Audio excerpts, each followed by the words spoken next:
हमारे डिफेक्ट्स आते हैं आईज में वो क्या होते हैं और उनका एक्चुअली मेरा जो टॉपिक है वो फिजिक्स से related as well as bio से रिलेटेड है, तो हमें किया जाता है। इसके बाद जो रीज़न है कि गॉड ने हमें 2 आईज क्यों दी है, उसके बाद रिफ्रैक्शन ऑफ लाइट क्या होता है, रिफ्रैक्शन किस तरीके से काम करता है डेली लाइफ की एग्जाम्पल्स में, रिफ्रैक्शन के बाद डिस्पर्शन, डिस्पर्शन के बाद एटमॉस्फेरिक रिफ्रैक्शन जो होता है, एक रिफ्रैक्शन थ्रू प्रिज्म देखेंगे, दूसरा थ्रू हम देखेंगे एटमॉस्फेरिक रिफ्रैक्शन और लास्ट में हम स्कैटरिंग ऑफ लाइट के बारे में बात करेंगे। ठीक है, तो हम स्टार्ट करते हैं सबसे पहले ह्यूमन आई के बारे में। जो कंस्ट्रक्शन है वो सामने आपके दिख रहा है ह्यूमन आई का। ह्यूमन आई जो है एक सबसे बेस्ट गॉड गिफ्ट है, क्योंकि इसमें हम जैसे एक आर्टिफिशियल जितनी भी चीज़ें होती हैं जैसे कैमरा है, माइक्रोस्कोप है, टेलीस्कोप है, जो सब चीज़ें लेंसेज के थ्रू काम करती हैं, इन लेंसेज के थ्रू काम करने के लिए अगर हमारे पास आँख नहीं है तो इन सारे इंस्ट्रूमेंट्स का कोई यूज़ नहीं है। ये सारे के सारे इंस्ट्रूमेंट्स बाहर रोशनी है तो आपको ये लगता है कि रोशनी है बाहर, पर आपकी इमेज फॉर्मेशन नहीं हो पाती। और उसके बाद सेम ऐसी ही चीज़ हमारे पास कैमरा में होती है। जैसे हमारे पास कैमरे में डायफ्राम होता है, चीज को देख रही है, इनफाइनाइट डिस्टेंस की चीज को देख रही है। अगर दूर की चीज को हमारी आई देख रही है, उस टाइम पे जो सीलियरी मसल्स हैं वो फुल्ली रिलैक्स्ड कंडीशन में रहते हैं। जब वो फुल्ली रिलैक्स कंडीशन में होंगे तो वो सस्पेंसरी लिगामेंट्स को टोटली स्ट्रेच करे हुए रहेंगे, और जब वो स्ट्रेच करे हुए रहेंगे तो जो हमारा लेंस होगा वो कंप्लीटली बिल्कुल इलोंगेटेड हो जाएगा। इलोंगेटेड होने का मतलब फोकल लेंथ तो बहुत ज्यादा बढ़ जाएगी, लेकिन उसी टाइम पे जो कन्वर्जिंग पावर है वो कम हो जाएगा। और कन्वर्जिंग पावर कम इसलिए क्योंकि बहुत दूर की डिस्टेंस है, हम इजीली उसको देख सकते हैं। मीटर तक अगर आपका कोई ऑब्जेक्ट रखा हुआ है तब तक आप उसको क्लियरली देख सकते हैं, लेकिन अगर आप 25 से और ज्यादा पास लेकर आए, 24 या 20 या दृष्टि का मतलब होता है दिखना, निकट दृष्टि माने निकट दिखता है और दूर दृष्टि माने दूर दिखता है।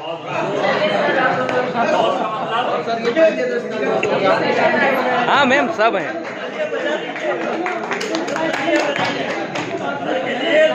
एक शब्द बच्चा अरे बिल्कुल सर, अरे मैडम के साथ सर, यस यस सर, अरे बिल्कुल सर, सर हम साथ में sir everybody is there, don't worry. डरे सर, अरे अंदर है इसमें। नहीं सर, जी sir, thank you ma'am. Thank you sir.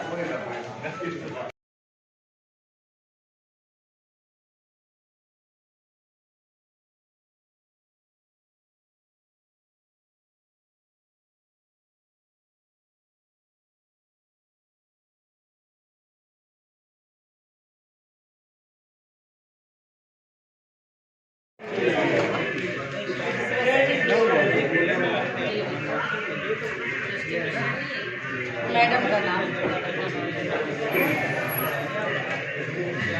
4 दिसंबर को आपने अभी तक सुना भी नहीं होगा।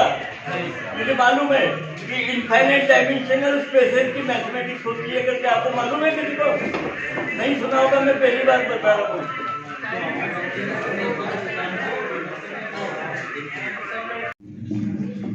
सभी को मेरा प्रणाम, सभी आदरणीय शिक्षकों को मेरा प्रणाम। मेरा नाम सृष्टि मिश्रा है। मैं यहाँ आरआई भोपाल में असिस्टेंट प्रोफेसर जूलॉजी डिपार्टमेंट में कार्यरत हूँ। आज हम जिस विषय पर चर्चा करने जा रहे हैं वो है हेरिडिटी एंड इवोल्यूशन, यानी आनुवंशिकता एवं जैव विकास। सबसे पहले शुरू किया जाए तो एक 9वीं और 10वीं कक्षा के विद्यार्थी के लिए सबसे अहम रिजर्वॉयर ऑफ नॉलेज यानी ज्ञान का भंडार होता है उसकी एनसीईआरटी की किताबें या स्टेट बोर्ड्स की किताबें। 9th और 10th क्लासेस में आने के उपरांत बच्चे अक्सर थोड़े से घबराते हैं कि एक नई तरीके से उन्हें विज्ञान विषय को पढ़ने का मौका मिलने वाला है। ये एक बहुत अच्छा अनुभव होता है हर उस बच्चे के लिए जो आगे जाकर जो अच्छे रोचक तरीके से विज्ञान को पढ़ता है और आगे उसने देख लिया कि नहीं, मैं मैथमेटिशियन के लिए नोबेल पुरस्कार दूंगा तो कोशी को देना पड़ेगा, और वो नहीं चाहता था कोशी को देना, इसलिए उसने मैथमेटिशियन को डिबार कर दिया। नोबेल पुरस्कार मैथमेटिशियन के लिए नहीं है। कोशी ज्यादा अच्छा मैथमेटिशियन था। नोबेल सेम डिपार्टमेंट, ये इतिहास है, हिस्टोरिकल फैक्ट है। ये बताओ, genus he creates trouble for many things. और कोई जरूरी नहीं है कि हिस्ट्री में जो डिजर्व करता है उसको मिलेगा और जो डिजर्व नहीं करता उसको मिल जाएगा। ये हमेशा होता रहा है डिपार्टमेंट में। सब युग्मक विषय फिलियल वन जनरेशन क्या होती है, जीनोटाइप क्या होता है, फिनोटाइप क्या होता है। तो अभी हम जैसे मोनोहाइब्रिड क्रॉस और डाईहाइब्रिड क्रॉस डिस्कस करेंगे। तो उस क्रॉस को बताते समय हम इन टर्म्स को एक्सप्लेन करने की कोशिश करेंगे, क्योंकि अगर एक बार ये टर्म्स क्लियर हो गई, उसके बाद जब हम आगे की मेंडल के लॉज जहाँ जहाँ नहीं एप्लीकेबल होते हैं वहाँ भी इन टर्म्स का यूज क्यों है, क्यों जब भी कोई बच्चा किसी भी आनुवंशिकी के सवाल में फंसता है तो उसको कहा जाता है कि गो बैक टू बेसिक्स, अपनी बेसिक्स पे जाओ और जेनेटिक्स के बेसिक्स यानी मेंडल के। तो अब जैसा कि हमने यहाँ पे डिस्कस किया, गैमीट्स फॉर्म हो रहे थे। जब कैपिटल टी था तो हमारे पास कैपिटल टी और कैपिटल टी ये दो गैमीट्स बन रहे थे। तो अब यदि हमारे पास पेरेंटल जनरेशन कैपिटल टी है, गैमीट्स क्या बनेंगे? Capital T small T. Capital T एक बनेगा, दूसरा बनेगा स्मॉल टी, एक बनेगा कैपिटल टी और लाइकवाइज यहाँ दूसरा बनेगा स्मॉल टी। स्मॉल आर जो कि मेंडल के नियमों के हिसाब से रेड होना चाहिए, लेकिन ये मेंडल के रूल का एक्सेप्शन है और यहाँ पे आता है कलर पिंक। और ये इनकम्प्लीट डोमिनेंस है क्योंकि एक स्मॉल आर है, अगर दोनों कैपिटल आर रहेंगे तो वो रेड करता है, दोनों स्मॉल आर है तो वो व्हाइट करेगा, लेकिन एक कैपिटल आर है तो वो एक इंटरमीडिएट फिनोटाइप एक्सप्रेस करेगा जो कि होगा पिंक। और इसके बाद जब हम इसकी सेल्फिंग कराएंगे, एक्सेप्शंस ऑफ मेंडल्स, तो ये बनेगा capital R, exception of Mendel's. Small R. एक इम्पोर्टेंट क्वेश्चन है जो आपने सेक्स डिटरमिनेशन आपने इसको एक्सप्लेन नहीं किया, और जो 10 का ऐसा क्वेश्चन है जो आता है सर वो XY वाला, हाँ सेक्स डिटरमिनेशन 10 जनरल दोनों में ही आता है 99% हाँ सेक्स डिटरमिनेशन का मैं बना ये क्वेश्चन 10 लिंक था, 10 में भी और 10 में भी दोनों में ये क्वेश्चन आता है। जी सर मैं ज़्यादा पेडिग्री एनालिसिस के थ्रू उस पोर्शन को कवर कर लेती हूँ। हां 10 में आएगा उसमें मैंने नोट्स में लिखा था। तो XY और XX XC, तो इसका भी हम उसी प्रकार से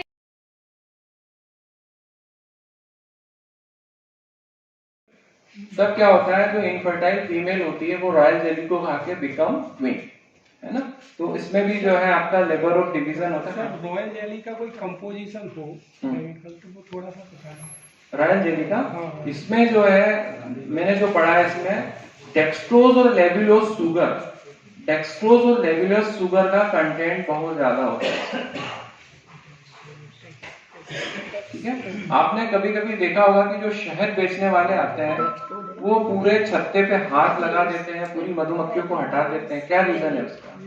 उनको जो है हनी भी बाइट नहीं करती है, कुछ ऐसा केमिकल लगेगा उसे वो जेली लगा लेते हैं, एक्चुअल में क्वीन को कैप्चर कर लेते हैं। जब भी आप क्वीन को कैप्चर करके जिस जगह ले जाएंगे वही छत्ता वो बना लेंगी। और दूसरी बड़ी बात यह है सर इसमें कि आपके घरों में भी कभी कभी छत्ते लगते हैं, है ना, लगते हैं ना छत्ते, आप लोग क्या करते हैं, हटा देते हैं। लेकिन अगर एस्ट्रोलॉजी की मैंने पढ़ा है इसमें और वहां भी समझा भी है बहुत सारे लोगों से, यदि आपके घर में छत्ता लगता है तो एस्ट्रोलॉजी के हिसाब से उसको कभी नहीं हटाना चाहिए। ये काली का रूप है ना, ठीक है। और इसके मंदिर भी हैं, अमरकंटक में भी एक मंदिर है इसका जहाँ पर पूजा की जाती है इसकी। हाँ, एक साइंटिस्ट थे कॉर्न वॉन फिश, उनको नोबेल प्राइज मिला था। जैसे मैं आपसे बात कर रहा हूँ, ये हमारी कम्युनिकेशन की लैंग्वेज है।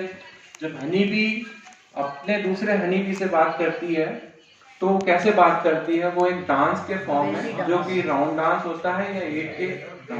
तो ये जो डांस होता है उसको वेगल डांस नाम दिया गया था। और वो अपने साथी को ये बताती है कि भोजन कितनी दूर है। एक्चुअल में जो इसका जो कोण बनता है वो सन की दूरी से बनता है। जैसे सन यहाँ पर है और इसलिए मानते हैं कि ये जो बहुत पॉइजनस है और इसके काटने के बाद तुरंत जो है आदमी की मृत्यु हो जाती है, जबकि ऐसा नहीं है ना। ये बहुत सारे इंसेक्ट पॉपुलेशन को कंट्रोल करना बहुत ज्यादा जरूरी है हमारे लिए। हमारे पॉइजनस ग्लैंड नहीं होती है, बैक्टीरियल इन्फेक्शन होता है बस इसका, और वो भी इतना ज्यादा नहीं होता। यूट्यूब पे कई सारे वीडियोस हैं, आप देख सकते हैं, बहुत सारे लोगों ने इसको बाइट भी करना है, तो इसका ज्यादा इफेक्ट नहीं होता है। इवन लिजर्ड जो आपके यहाँ वॉल लिजर्ड होती है हेमीडैक्टाइलस, उसमें भी बहुत सारे लोगों की भ्रांति है कि ये जहरीली होती है, लेकिन वो पॉइजनस नहीं होती है। इसमें आप जो है ये आपका लेटर फॉल या जो है गोबर वगैरह रख सकते हैं। इसके बाद ये आप देख रहे हैं कि हमारे जो प्रिंसिपल है वो यहाँ पर जो एसेंफॉइड या एसिडीज है उसको यहाँ पर डाल रहे हैं, क्योंकि जो अर्थवॉर्म है वो कैसा होता है, आपका हर्माफ्रोडाइट होता है, मेल फीमेल दोनों इसी में होते हैं। ये अपने नंबर्स जो है बहुत ज्यादा बढ़ा लेते हैं। अगर आज आपने 3 किलो ही डाला है तो अगले 3 महीने में ये डबल हो जाएगा, और इस तरह से आप अपना खुद का एक बायो कंपोस्ट यूनिट बना सकते हैं, अपना जो है गार्डन बना सकते हैं, और यहाँ पर अपने स्कूल में अर्निंग भी कर सकते हैं। बर्निंग नहीं करनी है आपको किसी भी चीजों की, तो आप इस संख्या बढ़ा के जो है एक छोटी सी यूनिट से आप ये शुरू कर सकते हैं अपना एक स्मॉल प्रोजेक्ट। फीडिंग जो है वो तेज हो जाती है छाछ डालने से। छाछ छाछ टॉनिक का काम करेगा, ठीक है ना सर। कैंचियों के लिए छाछ टॉनिक का काम करेगा। इसके अलावा पेड़ भी लॉन्ग होते हैं और जंपिंग बड़ी फास्ट होती है, जिससे भी आप इसको बच्चे को आइडेंटिफाई कर सकते हैं। और इसका जो है हाइला की जंपिंग फास्ट। हाँ, जो मलबेरी है ये क्या करता है, इसमें विटामिन जो है आपका जो बी कॉम्प्लेक्स जो विटामिन है वो सारे पाए जाते हैं, और जो लिप्स के लिए सबसे अच्छा होता है।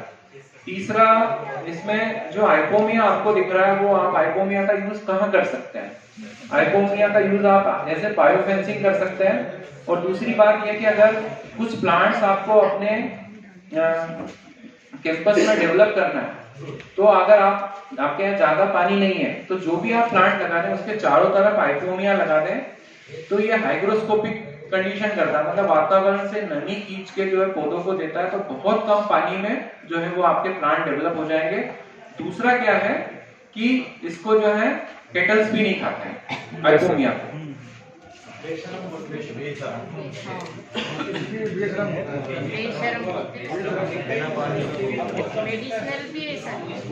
हमारे एरिया में जो नगर पालिका से जितने भी जो आम के बीज होते हैं उनको कलेक्शन करके एक व्यक्ति ने पूरे अपने खेत में आइपोमिया लगाया और उसमें आम की गुठलियां फेंकी। 4 साल बाद पूरा बगीचा खड़ा हो गया, उसको कोई बायोफेंसिंग का खर्चा नहीं आया और किसी तरह का उसको ज्यादा पानी नहीं देना पड़ा। क्या बात है सर। तो अगर जैसे आम का जो है, क्योंकि एक्चुअल में आम में क्या होता है, बीमारियां ज्यादा लगती नहीं है, तो कैसे हम हमारे कैंपस को सुरक्षित करेंगे। तो आप थोड़ा सा इनिशिएटिव लेके इस तरह से काम कर सकते हैं। बायोफेंसिंग में मैंने कुछ प्लांट्स बताए उनके बारे में। तो बायोफेंसिंग क्या होता है, जनरली आप कुछ बैम्बू वगैरह का थोड़ा सा सहारा ले लीजिए, उसके बाद ये प्लांट्स लगा दीजिए। जैसे ये कर्टन पेपर है, कर्टन का मतलब होता है पर्दा, तो पूरे पर्दे की तरह आपकी जो भी बाउंड्री उस पर फैल जाएगा, और जो आपके जो केटल्स वगैरह है, जो इन्वेडर्स है, वो अंदर नहीं आएंगे। दूसरा जो प्लांट्स है वो है आपका बिग्नोनिया वेनुस्टा, है ना, ये भी लगाएंगे तो आपका जो है बायोफेंसिंग का काम करेगा ये। इसके अलावा ये अगेव है, फिर से स्लाइड कर बिग्नोनिया वेनुस्टा, ये भी आप लगा सकते हैं। तो ये बहुत अच्छे बायोफेंसिंग है। बायोफेंसिंग का मतलब ये है कि हम जैसे कुछ ऐसी लोहे की चीजें या सीमेंट के पोल ये यूज नहीं कर रहे हैं, इसमें हम जो है एक प्लांट्स ले रहे हैं जो कि हमारा बायोफेंस का काम कर रहा है, जो कवर का काम। इनको भी कैटल्स नहीं खाते हैं सर? इनको भी कैटल्स नहीं खाते, नर्सरी में इजीली मिल जाता है। Thank you sir, thank you. और उसके बाद इनकी ग्रोथ बहुत प्रोफ्यूज होती है, बहुत जल्दी ग्रोथ करते हैं। नेक्स्ट प्लांट है सर ये आगे और फर्केरिया। एक बार लगा के आगे बढ़ते हैं, वहाँ जगह जगह लगाना पड़ता है। नहीं, वो फैल जाता है, फैल जाता है। ये अगेव है। अगेव में भी आप देखेंगे कि जब इसकी बारिश होती है, बारिश के सीजन में बहुत ज्यादा नीचे से बहुत छोटे छोटे बेबी प्लांट्स निकलते हैं। बेबी प्लांट्स को आप अगली जगह करके जो है आप नया प्लांट बना सकते हैं। फर्क एरिया, और सबसे बड़ी बात है कैटल जिनको खाते नहीं और जीरोफिटिक होते हैं, बहुत कम पानी में आप इनको जो है मैनेज करके अपना बायोफेंसिंग कर सकते हैं। इसके अलावा जैसे मेहंदी है, बोगनवेलिया है, वो जेट्रोफा है, ये भी बहुत अच्छे प्लांट सेट हो गया। ये भी मैंने बनाया है, दोनों नक्षत्र वाटिका। मुझे समझ में नहीं आ रहा था कैसे क्या, लेकिन कहते हैं ईश्वर जब आप कोई काम शुरू करते हैं, जब आप एक स्टेप लेते हैं तो वो एक स्टेप बहुत महत्वपूर्ण होता है। वो स्टेप कब लेना चाहिए, अगर आप कर पाए, आप फर्म है, डिटर्मिनेशन है, तो वो काम हो जाता है। मेरे को बड़ी दिक्कतें हुई तो मैंने इसका मैथमेटिकल कैलकुलेशन किया, इसका नक्षत्र वाटिका। एक्चुअल में 27 प्लांट, इसमें 27 नक्षत्र के होते हैं। हर व्यक्ति का जन्म एक निश्चित नक्षत्र में ही होता है ना। जैसे चंद्रमा की कलाएं होती है, चंद्रमा हर घंटे में जो पृथ्वी का चक्कर लगाता है तो तारों के समूह से गुजरता है, और जो जिस तारों के समूह से गुजरता है वो नक्षत्र कहलाता है। तो टोटल 27 नक्षत्र है। और नवग्रह वाटिका जो हमारे 9 ग्रह, कभी कोई बच्चा मेंटली परेशान हो, कहिए बेटा यहाँ जाओ, बैठो यहाँ पर। हमने इसमें मेडिटेशन सेंटर भी बनाया। हर आदमी का नक्षत्र जो है, जिस नक्षत्र में होगा उसी प्लांट के पास वो बैठ के ध्यान करे, अपनी पढ़ाई करे, तो उसको निश्चित ही लाभ होगा।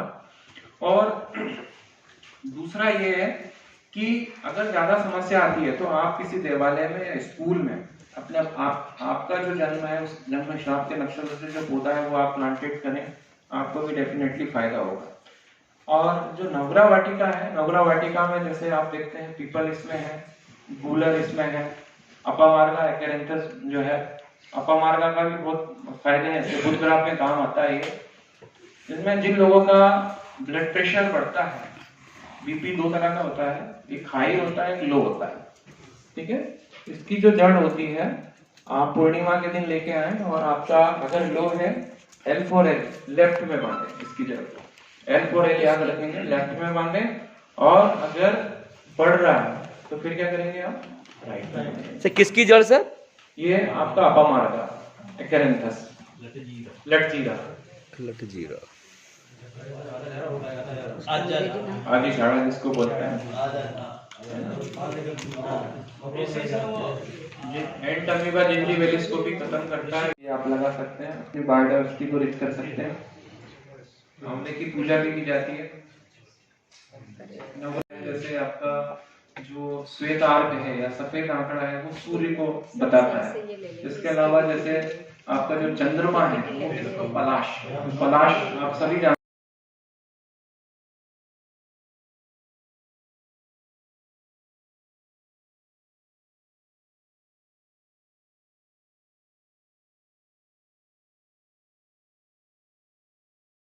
खाने के लिए अपनी बारी का इंतजार करते हुए, लाइन कोई तोड़ेगा नहीं, कोई लाइन तोड़ेगा क्या? कोई नहीं तोड़ेगा। और साधना मैम कोई लाइन तोड़ेगा? कोई नहीं तोड़ेंगे लाइन। ये सर लोग बहुत पहले से आ गए ना। हाँ मैम, एक्चुअली वो सर से मिलने लगा ना मैं भी तो मिल रही थी इसीलिए पाने के लिए कुछ खोना पड़ता है। बिल्कुल सर का नंबर लेना। ठीक है, लाइन में लगे हैं, आराम से इंतजार कर। नहीं मैम लग जाइए, पहुंच जाएगी। नहीं मैम पहुंच जाइए।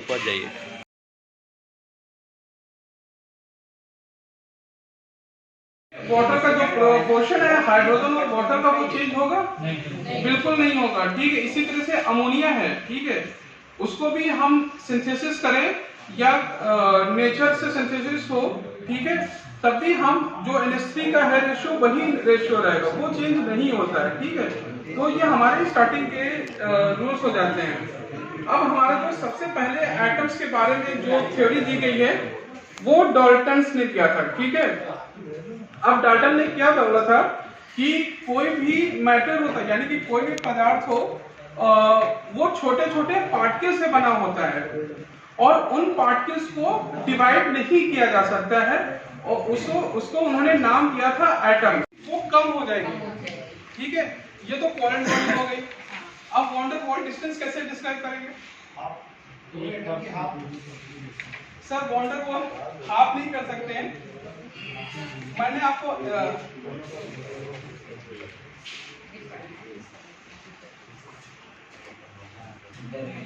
रेडियस सेंटर टू सेंटर, ठीक है। अब वॉन डेर वाल्स में क्या है एग्जैक्टली बॉन्ड तो है नहीं, ठीक है, वो जो उनकी आउटर है जो सरफेस है या इलेक्ट्रॉन्स क्लाउड है, जस्ट वीक इंटरेक्शन है, बॉन्ड्स नहीं बन रहे हैं, ठीक है। इसीलिए वॉन डेर वाल की जो डिस्टेंस होगी या रेडियाई होगी कोवलेंट बॉन्ड से हाँ, ठीक है। ये डिफरेंशिएशन है आपका, ठीक है। आप कोवलेंट बॉन्ड और वॉन डेर वाल में +2 होती है, सल्फेट की -2 माइनस होती है, तो 1:2 बन ही जाएगा। तो ऐसा हम सल्फेट हो जाता है, सिंपल है ये सब।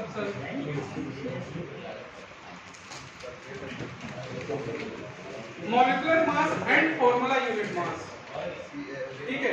मॉलिक्यूलर मास या फॉर्मूला यूनिट मास यानी कि किसी भी मॉलिक्यूल्स में जो आइटम्स प्रेजेंट है उनका। और ये हैं हमारे 26 जिलों के सारे विद्वान शिक्षक जिनके कंधों पर है मध्य प्रदेश के भविष्य को संभालने का जिम्मा। सर मैं सही कह रहा हूँ ना? बिल्कुल सही सर। आप सभी को धन्यवाद सर। आ रहे सर सब? अरे बिल्कुल सर, किसी को भी नहीं छोड़ा सर। अरे कहाँ आ रहे हैं? अरे यार आप यहीं से देखिए, अब कहाँ आ रहे हैं? अरे माय गॉड।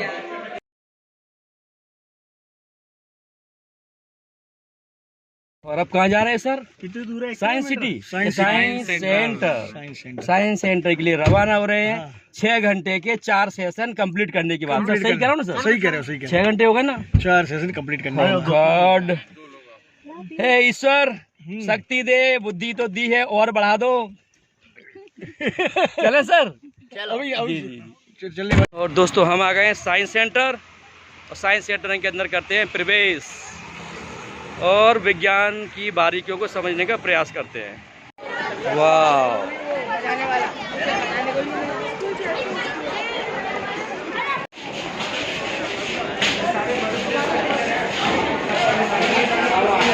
अरे सर सारू है सर।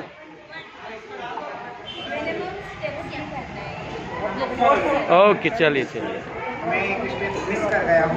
कोई बात नहीं है, मिनिमम का भी देख ही लेंगे। इधर भी घुमा दीजिए। अरे बिल्कुल सर, पूरा घुमा दिया देखो। ओह गॉड, पाँच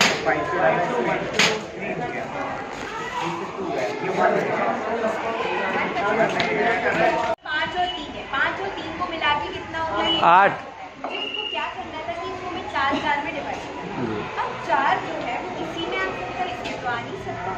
अब मैं लूँगी थर्ड वाला, 3 यूनिट वाटर्स में आया। इस वाले 3 यूनिट वाटर को मैंने 5 में खाली कर दिया। अब यहाँ कितनी जगह आ सकती? 2 सिर्फ 2 आ सकता है। अब फिर से मैंने इसे पूरा भर दिया। यहाँ कितना आ सकता है? 2 आ सकता है।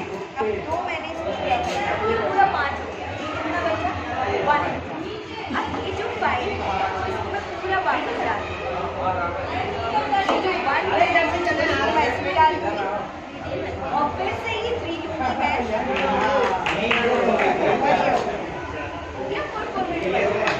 लेकिन मैडम ये तो ज़्यादा स्टेप्स हो गए ना? ये तो ज़्यादा स्टेप हो गए ना? इससे यहाँ कोई हो ही नहीं सकती। तो कम होना था ना यार। वो कैसे हाँ। छोटी-छोटी पिक्चर्स रहती थी और छोटी-छोटी पिक्चर्स एक साथ जब चलती थी तो एक वीडियो बाइस्कोप टाइप का बनता हुआ आपको पिक्चर वाला दिखाई देता था। तो यहाँ उसी का एक छोटा सा हम एग्जाम्पल देखेंगे जो आप अपने स्टूडेंट्स के लिए आप आगे करके मतलब पढ़ा सकते हैं। जैसे यहाँ पे आप देख रहे हैं, एक आपको पैरेट दिखाई दे रहा है, ठीक है? ये पैरेट दिखाई दे रहा है। अब आपको क्या दिखाई दे रहा है? ये ज़ेब्रा दिख रहा है। दोनों आपको फोटो अलग अलग दिखाई दे रही है, सेम दिखाई दे रही है। अब यस मैम, तोता पिंजरे में बंद हो गया। अब ये ऐसा होता है, हमारा ब्रेन कितना खास बना। आप देखिए कि दोनों अलग, मैंने थोड़ी देर पहले आपको फोटो दिखाई थी, दोनों अलग अलग करेंगे। अभी के दिन आप केंद्रीय अब साइंस सिटी के अंदर, साइंस सिटी के अंदर अलग अलग जैसे ये दिख रहा है मैग्नेटिक फील्ड, ये सब अलग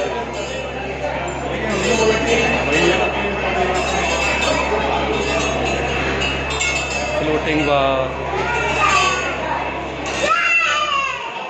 क्या बात है, वेरी गुड। देखेंगे मैं आपको पूरा दिख रहा हूँ, कुछ समय बाद सिर्फ मेरी गर्दन दिखेगी और मेरी गर्दन थाली में रखी हुई दिखेगी साइंस की मदद से। देखते हैं।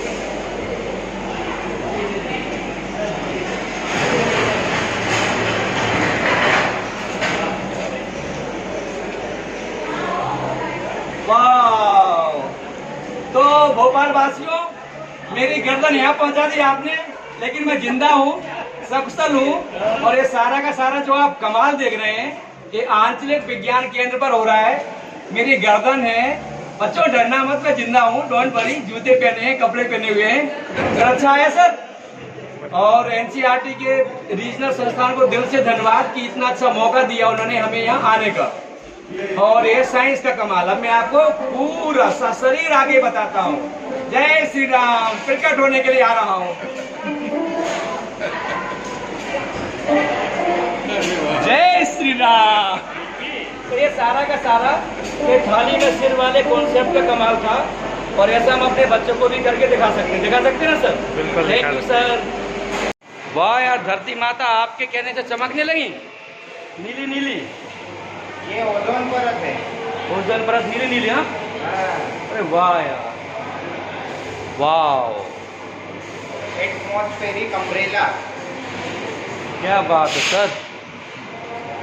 ये जो आप नीली परत देख रहे हैं, ये ओजोन की है। अगर ये ओजोन की परत हट गई तो हमें बहुत बहुत ज़्यादा नुकसान होगा। अब देखिए कुछ देर बाद ये हट गई, तो हमें ओजोन की परत को बचा के रखना है।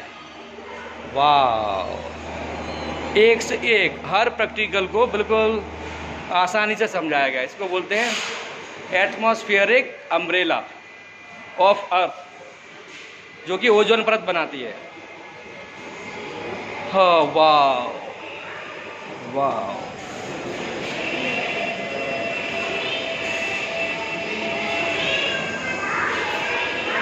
लेयर्स ऑफ एटमॉस्फेयर, ये है layers of atmosphere, layers of atmosphere.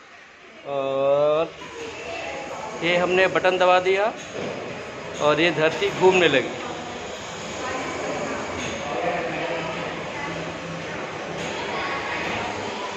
वाह। और ये है पृथ्वी की जो चुंबकीय तरंगें निकलती है पृथ्वी से, वो ही है magnetic fields of earth. Magnetic fields of earth. वाह। जियो मैग्नेटिक फील्ड, भू चुंबकीय तरंगें, सॉरी भू चुंबकीय क्षेत्र। वाह, हर चीज़ को कितनी आसानी से और अच्छी तरह से समझाया गया है। और विज्ञान सीखने वालों को यहाँ पर साइंस सेंटर जरूर आना चाहिए। आंचलिक विज्ञान केंद्र भोपाल। सरकार का बहुत बहुत धन्यवाद इतना अच्छा संस्थान बनाने के लिए। बिल्कुल सर, जियो मैग्नेटिक फील्ड देखने दो। मैंने ये जो बटन दबाया है, इसके वजह से ये जो पृथ्वी का चित्र है वो घूम रहा है। और इससे आपको समझ में आ रहा है कि जो ये लाइंस हैं वो किस दिशा से किस दिशा की ओर गमन कर रही हैं। अब जा रहा हूँ मैं मिरर इमेज में, जिसको भूल भुलैया कहते हैं। देखते हैं कितनी देर में निकल पाता हूँ बाहर। जब हम तो निकल आए। चलो सर, ओके। यहाँ सिर्फ मिरर हैं। हाँ सर, क्या बात है। ओ यार, सही बोला सर। ये अरे यार, माय गॉड, टकरा गया कहाँ से। अरे ये अरे यार, कांच ही कांच कांच। अच्छा अच्छा अच्छा, ये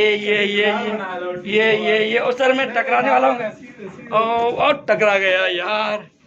सेठ, इसी मतलब इससे ये सिद्ध होता है जो जमीन पर रहेंगे वह सुरक्षित रहेंगे। हाँ, क्या बात है, क्या बात है। सर चलो सर, दोबारा चलते हैं। हाँ सर, सर धीरे धीरे चलना सर, टकरा जाओगे। देखो, अरे क्या चक्कर हो गया? ये भूल रहे हो क्या कर रहे हैं। जैसे देखो, रास्ता किधर है? तो वही तो, अब रास्ता आप ढूंढो। अरे यार, ये तो पक्का, ये तो ये एंड हो गया। अरे यार कहाँ से कहाँ घुस आया मैं फिर से इस भूल भुलैया में। तो ये जो रिफ्लेक्शन है इसकी वजह से समझ में नहीं आता है और कॉमन सेंस जरूर लग जाता है। सही ना सर? हर जगह हम ही हम और ये आ गए बाहर। चलो खतरनाक है ना सर?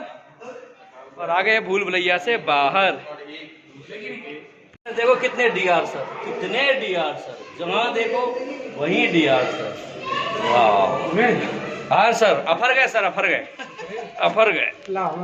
झिक्के जिम लो सर। और इसमें भी देखो डीआर सर कितनी जगह दिखाई दे रहे हैं। और ये वो क्वेश्चंस हैं एप्लीकेशन ऑफ मिरर जो कि बच्चों को 10th क्लास में बहुत क्वेश्चंस आते हैं। सर आते हैं ना सर? हाँ एप्लीकेशन ऑफ मिरर, तो सारे के सारे एप्लीकेशंस दिए गए हैं। देखना सर अच्छा लग रहा है साइंस इंस्टीट्यूट देख के? बहुत अच्छा लग रहा है। बिल्कुल सर, आइए आगे और हाँ बिल्कुल सर। इल्यूजन क्लॉक, ये है इल्यूजन क्लॉक। इसे इल्यूजन क्लॉक इसलिए कहा गया है क्योंकि इसमें अंक कहीं लिखे हैं, कौन सी पोजीशन में लिखे हैं, और दिखाई कहीं और दे रहे हैं। और यहाँ भी देखो डीआर सर 1 2 3 4 5 6 7 8 9 10 11। अरे 11 नाम धनीराम और यहाँ रावण। थैंक यू मैम, जय श्री राम। कम बना, मैंने पहले आपका फोटो ले लिया। चलेगा कोई टेंशन नहीं। देखो बच्चों मेरे पीछे ट्रेन है अनंत लंबाई की। वाह देखो आपके मास्टर भी अनंत दिखाई दे रहे हैं और ये हमारे मित्र तो एक ही दिखाई दे रहे हैं। जब ये मित्र भी थोड़ा अंदर आएंगे, मित्र अंदर आओगे थोड़ा सा। अरे वाह मित्र की मुंडी भी अनंत दिखाई देखा सर? अनंत बिल्कुल बिल्कुल बिल्कुल बिल्कुल। अगर अंदर गौर से देखोगे तो सब जगह सिर्फ और सिर्फ डीआर सर का साम्राज्य दिखाई देगा। क्या बात है। आइए सर आइए, आपका भी साम्राज्य स्थापित होता है। वाह थोड़ा झुक जाएगी सर। और ये देखिए साइंस का कमाल। Sir sir sir sir sir कितने सर दिखाई दे रहे हैं। बच्चों डरो मत, हम 2 ही हैं।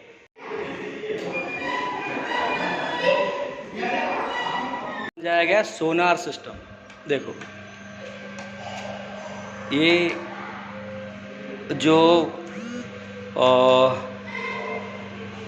शिप होता है, जहाज होता है, उसे पता चलता है सोनार की मदद से कि कितना गहराई है जल की, और अगर कोई पहाड़ वगैरह है तो पता चल जाता है कि कितने नीचे कोई पहाड़ वगैरह है। वाह एनर्जी ट्रांसफर सर।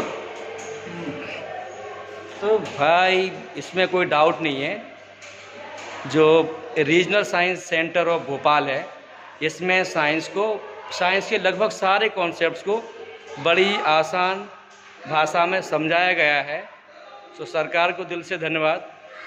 और जो मंडल है मंडल अच्छी समझाया होगा धीरे, और बहुत अच्छा है लिए बार बार मैं इनको धन्यवाद, सरकार को धन्यवाद। बहुत योगदान रहा। मैं बताया हुई, लेकिन भारत ने सेकंड निवेश की, पाकिस्तान ने आबाद, इसलिए विश्व का सिरमौर और पाकिस्तान का सही मैंने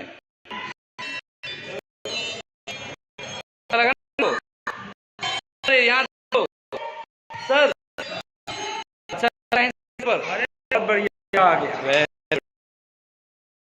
वीडियो में बना रहा हूँ कि इससे आपको पता चल सके कि किस गतिविधि को करने से कितनी एनर्जी बर्न होती है, जिससे कि आप अपने मोटापे को कम करने के लिए और स्वस्थ रहने के लिए उस एनर्जी को अपना सकते हैं, मतलब उस एक्टिविटी को कर सकते हैं। जैसे सिटिंग में 72 कैलोरी पर आवर बर्न होती है। फिर स्लीपिंग पर आवर में स्लीपिंग पर आवर में 60 कैलोरी पर आवर। और यह वॉकिंग एट 7 किलोमीटर पर आवर में 400 कैलोरी पर आवर। फिर रोइंग मतलब नाव चलाने में 840 कैलोरी पर आवर। फिर रोइंग का बताया ना मैंने, रोइंग मतलब नाव बोट जो चलाते हैं तेज़ी से, उसमें 840 कैलोरी पर आवर। फिर रनिंग 12 किलोमीटर पर आवर। अगर आप 1 घंटे में 12 किलोमीटर प्रति घंटे की चाल से दौड़ते हैं तो आप 860 कैलोरी बर्न करते हैं 1 घंटे में। और ये सबसे ज़्यादा इसी का है, क्योंकि नाव चलाने से हो रही है 840 और रनिंग से हो रही है 860। तो सबसे ज़्यादा दौड़ने से कैलोरी बर्न होती है। इसलिए अगर आपको मोटापा घटाना है तो रनिंग सबसे अच्छी टेक्निक है। फिर एरोबिक, अगर आप तेज़ी से एरोबिक्स करते हैं तो 600 कैलोरी पर आवर घटती है और खर्च होती है। साइकिलिंग करते हैं 16 किलोमीटर पर आवर की स्पीड से तो 440 कैलोरी पर आवर बर्न होती है। और अगर आप स्विमिंग करते हैं 40 मीटर प्रति मिनट तो 480 कैलोरी बर्न करती है। तो उम्मीद करूंगा कि यह जानकारी आपको काम देगी और इसके लिए रीजनल साइंस ऑफिस भोपाल को तहे दिल से धन्यवाद। ये मॉडल मेरे दिल के सबसे ज़्यादा करीब है, क्योंकि ऐसा करके इसमें यही बताया गया है कि जो ठंडा पानी है, ठंडा पानी का जो पाइप है वो नीचे लगा हो और ऊपर चूँकि गर्म रहेगा, ठीक है, और इससे हम एनर्जी जनरेट कर सकते हैं और एनर्जी जनरेट करके हम अपने सारे कामकाज कर सकते हैं। वाह सर वाह, पावर फ्रॉम सी, क्या बात है सर, वाह, आनंद आ गया सर। चलें सर। और सर अपन कहाँ चल रहे हैं अब सर? अब अपन नीचे चल रहे हैं, दूरबीन से जो है चंद्रमा का नज़ारा देखेंगे। ओके, चंद्रमा का अवलोकन करेंगे, अगर हो सका तो मंगल और जो शनि ग्रह है वो आदि देखेंगे। ठीक है सर, चलते हैं। और चंद्रमा देखने से पहले इसका और बता दूं, ये है सोलर कार। सोलर कार का कॉन्सेप्ट है और रखा तो हेलीकॉप्टर भी है, हो सकता है, राइट? नहीं, हेलीकॉप्टर हवाई जहाज उड़ा है ना सोलर बल से, तो सोलर एनर्जी की पावर बताने के लिए देखिए वो कार रखी है और ये सोलर लाइट क्या है, मैंने जैसे ही लाइट जलाई मतलब सोलर लाइट मिली और वो कार चलने लगी। तो ये कॉन्सेप्ट भी बहुत अच्छा है। बस ये है कि सोलर लाइट के जो साइड इफ़ेक्ट्स हैं वो ना हो, मतलब सोलर लाइट के मतलब इनका जो वेस्ट बचे उससे इन्वायरमेंट को कोई नुकसान ना पहुंचे। क्यों सर? ये तो ध्यान रखना पड़ेगा ना, नहीं तो जो लिथियम आयन है ये बाद में जाके नुकसान करें। ये बहुत अच्छा कॉन्सेप्ट है, आई लव इट। और ये आज की